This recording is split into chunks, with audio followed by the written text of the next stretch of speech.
Assalamualaikum dan selamat sejahtera. Kami dari kumpulan 43 dan tajuk yang kami pilih untuk tugasan subjek hubungan etnik ini ialah makanan tradisional sebagai medium untuk menyatupadukan hubungan etnik di Malaysia. Kumpulan kami terdiri daripada 5 orang ahli, iaitu saya, Muhammad Syafiq Iqmal bin Muhammad Sofian, Nur Avina binti Amir Hamzah, Syarah Huda binti Sobri, Ernie Fitriani binti Syokib dan juga Oh Min Feng. Kajian yang kami telah jalankan ini adalah untuk mengenal pasti bagaimana makanan tradisional menjadi medium perpaduan kaum di negara Malaysia. Seperti kita ketahui, negara Malaysia merupakan sebuah negara yang terkenal dengan kepelbagaian kaum. Kepelbagaian kaum yang wujud ini menjadikan negara Malaysia sebuah negara yang unik. Pekaji telah menggunakan data sekunder dalam menjalankan kajian ini. Data sekunder ini adalah data yang telah kami kumpul oleh pekaji lain sebelum kajian dijalankan. Data yang telah pekaji pilih adalah bersesuaian dan relevan dengan objektif kajian yang telah dipilih. Malaysia adalah sebuah negara yang mempunyai penduduk yang berbilang kaum seperti orang Melayu, orang Cina, orang India dan lain-lain. Setiap kaum mempunyai agama, budaya dan tradisi sendiri. Budaya yang berbeza dalam berbagai kaum telah saling mempengaruhi dalam kehidupan harian. Hal ini dapat menghasilkan gabungan budaya Malaysia yang unik. Untuk memupuk perpaduan kepada semua kaum mempunyai berbagai cara yang boleh dijalankan, seperti cara pemakanan, sambutan perayaan, rumah terbuka, pakaian tradisi dan pelbagai lagi. Di negara kita, terdapat beberapa makanan tradisi yang tergemar oleh semua penduduk, seperti nasi lemak, roti canai dan dimsum. Terdapat dua objektif yang dikajikan dalam kajian ini. Objektif pertama adalah mengkaji faktor penerimaan kepelbagaian makanan tradisional terhadap kaum di Malaysia. Objektif kedua adalah mengkaji kepentingan hubungan antara makanan tradisional dengan pembentukan perpaduan kaum di Malaysia.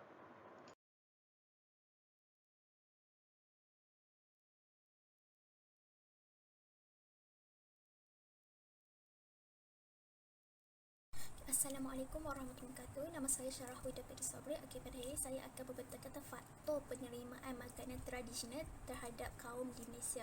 Faktor yang pertama iaitu dipengaruhi oleh budaya bagi setiap kaum utama seperti Melayu, India, Cina dan ia masih kekal sehingga ke hari ini.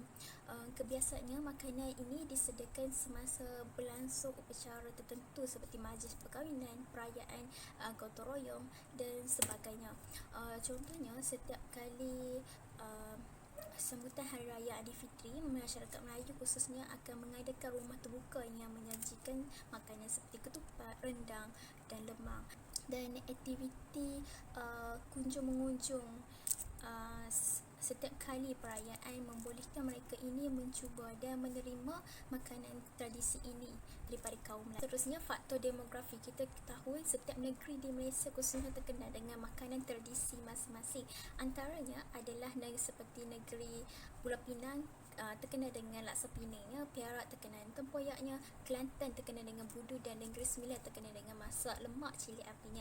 Makanan tradisi ini tanpa mengira bangsa sama ada dari luar dan dalam negara, pasti mereka tidak akan melepaskan peluang untuk mencari dan merasai makanan tersebut. Secara tidak langsung, kepelbagaian makanan ini dapat diterima oleh pelbagai kaum di Malaysia kerana keunikan. Okey, faktor yang terakhir iaitu agama. Kepercayaan agama Islam, Buddha dan Hindu ini sememangnya memberi pengaruh yang besar dalam penghasilan makanan. Contohnya bagi orang Islam, pengambilan makanan berdasarkan ajaran mengenai konsep halal dan haram. Olehnya demikian, setiap agama dan kaum ini mempunyai keunikan tersendiri dan kaum lain masih dapat mencuba makanan tradisi mereka.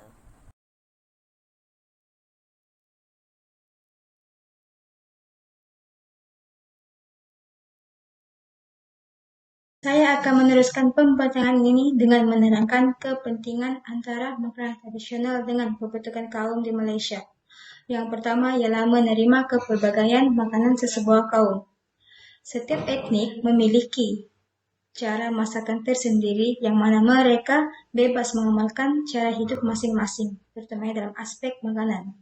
Sebagai contoh, nasi lemak. Nasi lemak merupakan hidangan sarapan pagi bagi kaum Melayu, tetapi kini telah digunakan oleh semua etnik dalam kegiatan jual beli.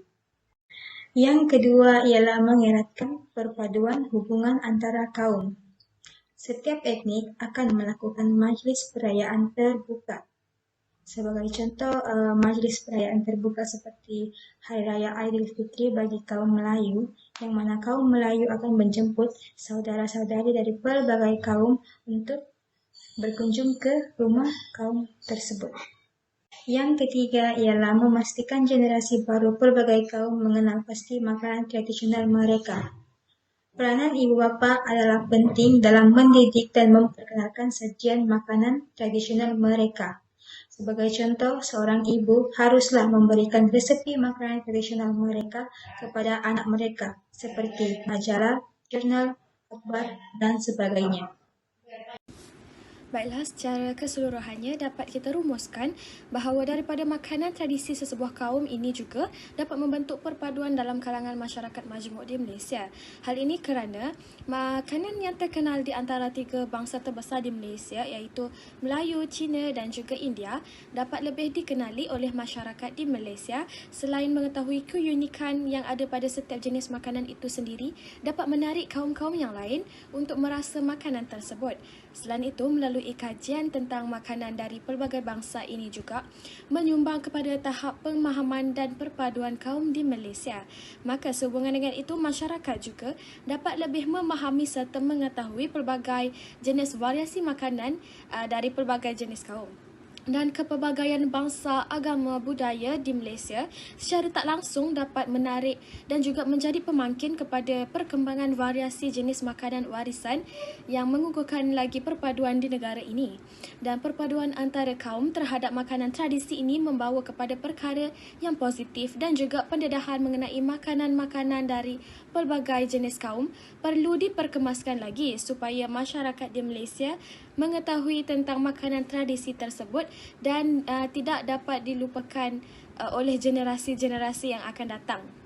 Dan selain itu, kerajaan juga perlu memainkan peranan yang penting dengan membuat kempen ataupun pesta pelbagai jenis makanan di Malaysia supaya ia dapat membantu masyarakat kita untuk mengenali lagi makanan dari pelbagai kaum ini. Dan makanan tradisi di Malaysia ini juga boleh diperkenalkan lagi di peringkat luar negara supaya masyarakat dapat membuka mata dan berasa bangga dengan kepelbagaian makanan yang ada di Malaysia, sekaligus ia dapat mengeratkan perpaduan antar kaum. Dan tahap perpaduan mengikut makanan setiap kaum masih lagi di tahap yang memuaskan. Oleh itu, dapat disimpulkan bahawa makanan juga dapat memainkan peranan penting dalam semangat perpaduan pelbagai kaum di Malaysia. Sekian, terima kasih daripada kumpulan kami.